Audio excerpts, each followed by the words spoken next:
পর্যটকদের জন্য রয়েছে নতুন সুখবর। উঁচু নিচু পাহাড়ি টিলা, সবুজের সমারোহ, এই আয়োজনে মণ্ডিত এই এরিয়াটি। চলে এসেছি এক পরিচিতের বাড়িতে আতিথেয়তা গ্রহণ করার জন্য, তার দাওয়াতে আসা। কিন্তু এখানে এসে যা দেখেছি তা আসলে ভোলার নয়।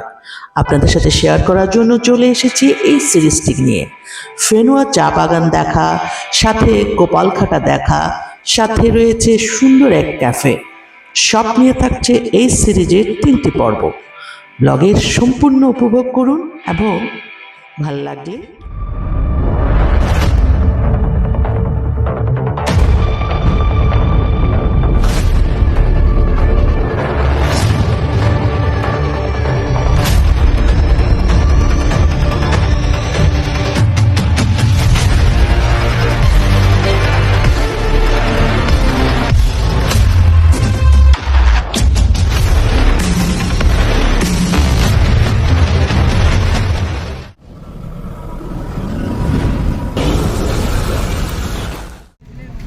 বাসে যাওয়ার জন্য বিসমিল্লাহ বলে উঠে গেলাম। এটা হচ্ছে অক্সিজেন মোড় থেকে আমি ফটিকছড়ি বাসে উঠেছি। আমাদের নামতে হবে বেবিরহাট বাস স্ট্যান্ড, যেহেতু আমার যে পরিচিত তার বাড়িটা হচ্ছে ওখানে। চলে এসেছি বেবিরহাট। এখানে একটি মজার বিষয় আছে। আনন্দময় অভিজাত মিষ্টি বিতান, দরগা রোড, বিবিরহাট, ফটিকছড়ি। গরম আছে দিদি? কই ঢুকছে?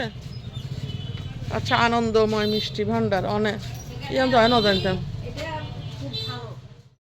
আমার সাথে যারা ছিল তারা সবাই ইনসিস্ট করেছে যে এখানে খেতেই হবে। তো আমিও লোকটা সামলাতে পারিনি। এখানকার দই, এখানকার চনা, প্রতিটা জিনিস এত মজার ছিল। আমি আবারও যদি বিবিরহাট আসি, এই আনন্দময়ী মিষ্টি ভাণ্ডারে, মিষ্টান্ন ভাণ্ডারে আসবো এবং আবারও খাওয়ার ইচ্ছে পোষণ করছি। দই খেয়ে মজা পেয়ে গেছি।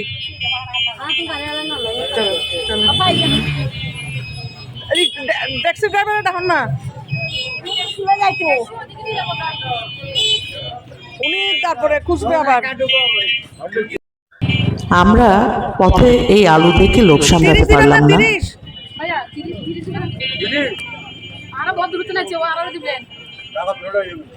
কত করে দিবেন? 40? তো 40 পর্যন্ত আনে দিতে চান না? এবার হইলেন না কেন? অনেক হইলেন 45, আমি হইলাম 40।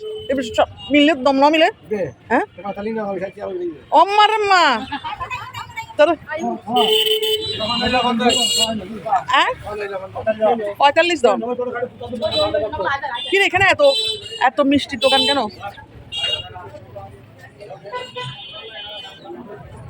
বিবিরহাটে এত মিষ্টির দোকান? একটা পেঁপে নেই না? একটা আমরা পথে পেঁপে খাবো। হ্যাঁ, আরে এত দূরে এত কোথায় পাবো? আরে ট্যাক্সি ড্রাইভার কই? ট্যাক্সি ড্রাইভার কে এখানে আসতে? এটা কি বাজার? এটা কি বাজার? হ্যাঁ, বিবিরহাট বাজার। ও না, আরে বাজার ভিতর তুমি যাইনি তা না, আলু অন্য তো নিন দে। ও ভাই, এটা কি শুটকি? শুটকি বলতেছি। পান পান পান ভাই, একটু সরান তো। হ্যাঁ, নিন না। আরে সামনে কোথায়? ও, এটা পুরোটা বাজার। বাজার তো এভাবে বসে না, বাজার অন্যভাবে বসে না। এই শুটকি শুটকি নিতে গেলে তো কখন গরম করি বোঝাই যায়। লোকটা শুটকি কত করে? শুনেন, এই লোকটা শুটকি, এটা কি শুটকি? না, এটা তারপরে এটা 500 শুটকি। আসলে যাদের বাড়িতে বেড়াতে যাব তাদের জন্য কিছু খাবার দাবার নিয়ে যাওয়া হচ্ছে। ইচ্ছে ছিল যে ওখানে রান্না করে খাবো, কিন্তু সেটা সম্ভব হয়নি। তবে খাবারটা নিয়ে যাচ্ছি। এবং এখানে যে বাজার, এটা আসলে বাজার বার না, এটা বাজারই। তো বাজার থেকে আমরা বের হয়ে গেছি। এখন আমরা প্রথমে যাব সেই পরিচিতের বাড়িতে। তো পথে পথে কিন্তু ফটিকছড়ি এরিয়াটা এমন, এখানে অনেক পাহাড়ি এরিয়া এবং উঁচু নিচু টিলা আছে। এবং এদের স্থাপনাগুলো যে মসজিদ, মাদ্রাসা, এতিমখানা অনেক সুন্দর।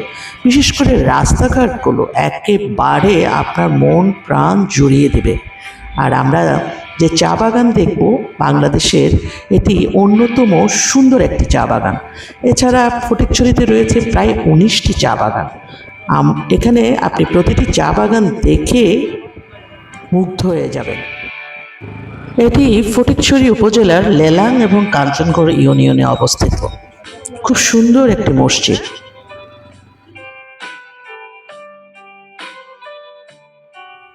যার বাড়িতে বেড়াতে যাব পথে উনি বললেন যে এখানে একটি মাজার শরীফ আছে এবং খুব সুন্দর এরিয়া, আপনি দেখে আসতে পারেন। বেশ সুন্দর এরিয়া আসলে। প্রথমে একটু ইতস্তত করেছিলাম, পরে চিন্তা করলাম না, যাই ঘুরে আসি। বাহ, তোমাদের পুকুরটা তো খুব সুন্দর, পুকুরটা তো খুব সুন্দর।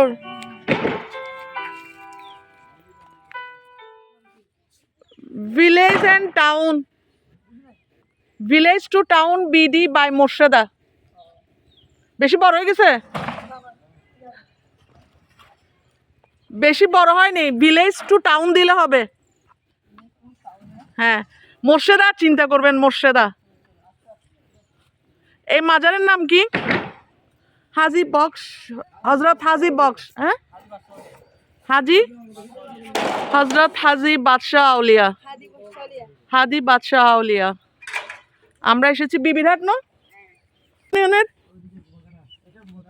এটা গোপালঘাটা। ওখানে ডক্টর নেজামের যে রিসোর্ট ফার্ম হাউস আছে, এটা কোথায়? এদিকে আসে। আমি পরের ডেস্টিনেশনগুলো ওনাদের কাছ থেকে একটু জেনে নিচ্ছিলাম। সুন্দরভাবে ঠান্ডা পানিটা দেখি। তোমরা একজন গোসল করো না, একটু দেখি। একটু নামো। নামো না, তুই তো ঠিক ঠান্ডা না, নামো দেখি। ঠান্ডা ভাই। ইনি আমাকে গোপালঘাটা এবং আরও যে জায়গাগুলো দেখতে চাচ্ছি তার একটা অ্যাড্রেস দিয়ে দিচ্ছিলেন এবং ওনার কাপড়ও ধুচ্ছিলেন। বেশ ভালো একটা মনোভাব ছিল। আর আমার ড্রাইভার সাহেব একটু ইতস্তত করতেছিলেন উনি কোন রাস্তা দিয়ে নিয়ে যাবেন, উনিও জেনে নিচ্ছিলেন ওনার কাছ থেকে।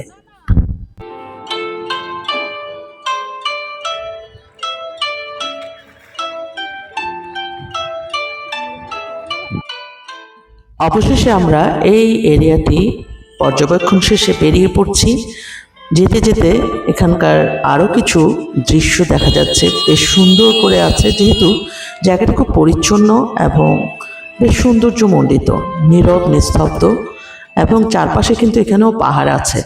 তো আমরা ওইটুকু দেখার আর সময় পাচ্ছি না। এতিমখানাটা কিন্তু বেশ সুন্দর, খোলামেলা। তা আমরা এখন বেরিয়ে পড়ছি এরিয়া থেকে। আমাদের গন্তব্য সে পরিচিতের বাড়িতে যাব, তারপর ওখান থেকে ওনারা গাইড করে আমাদের নিয়ে যাবে।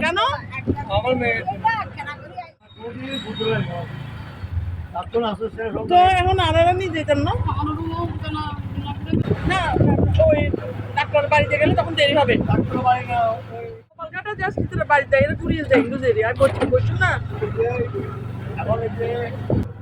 ড্রাইভার সাহেব আসলে ওনার মেয়েকে নিয়ে কোথাও যাবেন, সেজন্য উনি একটার ভিতরে আমাদের ছেড়ে দিতে চাচ্ছেন, কিন্তু প্রথমে বলেছিলেন আমাদের সম্পূর্ণ ঘুরিয়ে আনবেন।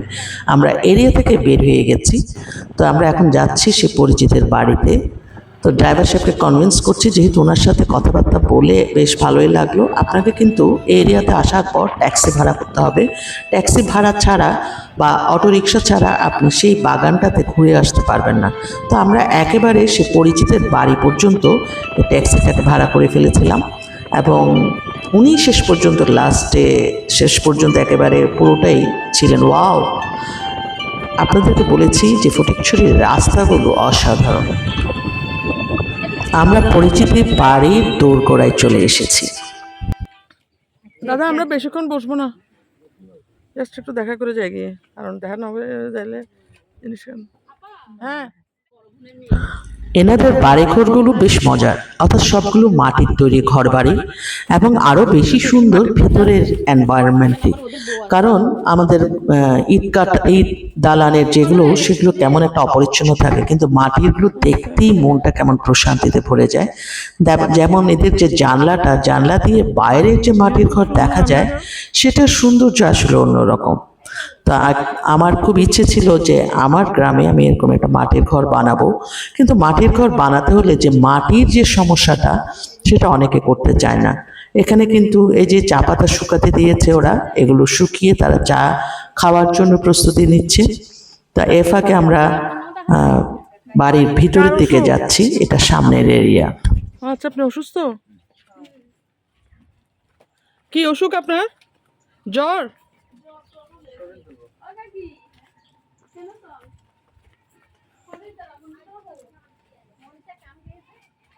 শাহিনের চেহারা তো ফুরাগানি তার।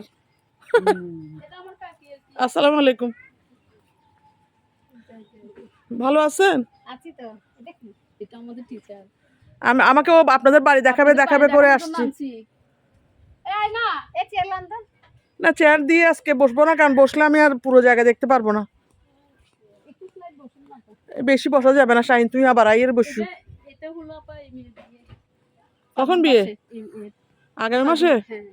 আগামী মাসে আমার বিয়ের দাওয়াত দিও তো, একটু বিয়ের দাওয়াত খাইতে আসি। আসবেন? একটু এদিকে মাটির ঘরটা একটু দেখি। ফটিকছড়ি এরিয়ার বৈশিষ্ট্য হচ্ছে প্রায় কিছু দূর পর পর আপনি মাটির ঘর দেখতে পাবেন, আর এই ছোট ছোট জানলা দিয়ে বাইরের দৃশ্য দেখাটা খুবই আনন্দের।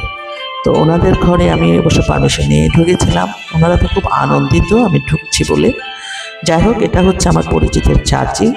তো উনি আমাদেরকে খাওয়ানোর জন্য অস্থির হয়ে গেছেন, কিন্তু আসলে আমাদের অনেক জায়গা দেখতে হবে। এটা কি কুকুর? ও, কামড় দিত না। যা যা যা যা যা। ঠিক আছে, আপনাদের ঘরটা দেখি একটু। মাটিগুলো ঘর তৈরি করতে কত সময় নিছেন? আমার খুব ইচ্ছা ছিল মাটির ঘর তৈরি করার। এটা আপা রান্নাঘর। রান্নাঘর? এটা যেটা রান্নাঘর দেখছেন এটা আমার কাকিদের আর কি, আর এই বইটা রান্না করে।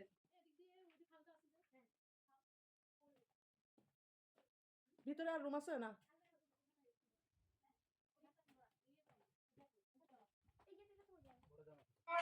একজনের ছবি আঁকে এক মনে ওই আমন, আরেকজনে বসে বসে রং পাখে ওই আবার সেই ছবিখানে নষ্ট করে কোন জানা কোন জানা।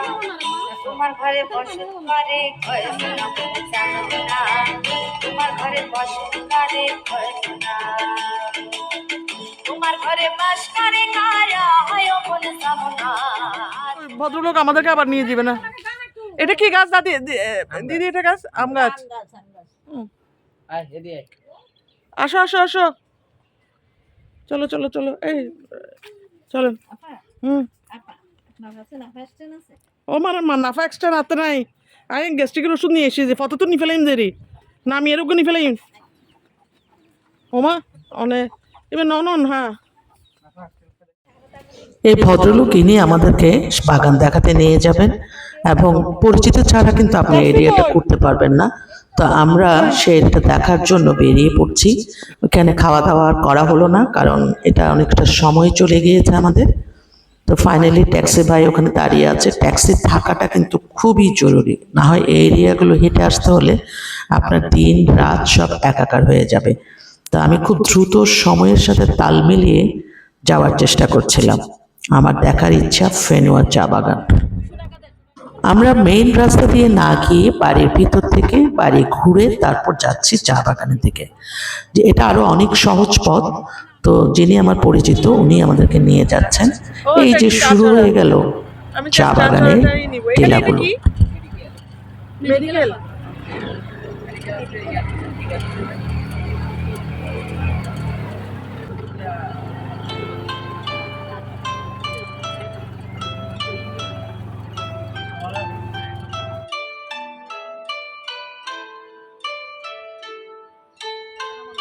ভোরের শীতের হালকা কুয়াশায় পাহাড়ের গোপন কোনো অভিযানে আমরা নেমেছি। আসলে এই রাস্তায় না এলে বুঝতেই পারতাম না শহরের যান্ত্রিকতায় এতটা ভুগছিলাম। ভিডিওর দৈর্ঘ্য আর বাড়াতে চাচ্ছি না, নিয়ে যাচ্ছি পরের এপিসোডে। শহরের যান্ত্রিকতা শেষে সবুজের এই সমারোহে এসে মনে হয়েছে জীবনে বেঁচে থাকাটা অনেক আনন্দময়ী। এখানে বাতাস কথা বলে, পাহাড়েরা আপনার কানে কানে শোনাবে রূপকথার গল্প। এখানে রয়েছে কারুকার্যময় নানান গল্প। সাপিয়ে থাকছি নেক্সট ব্লগে। ভাল লাগলে please like, share and subscribe. আল্লাহ হাফেজ।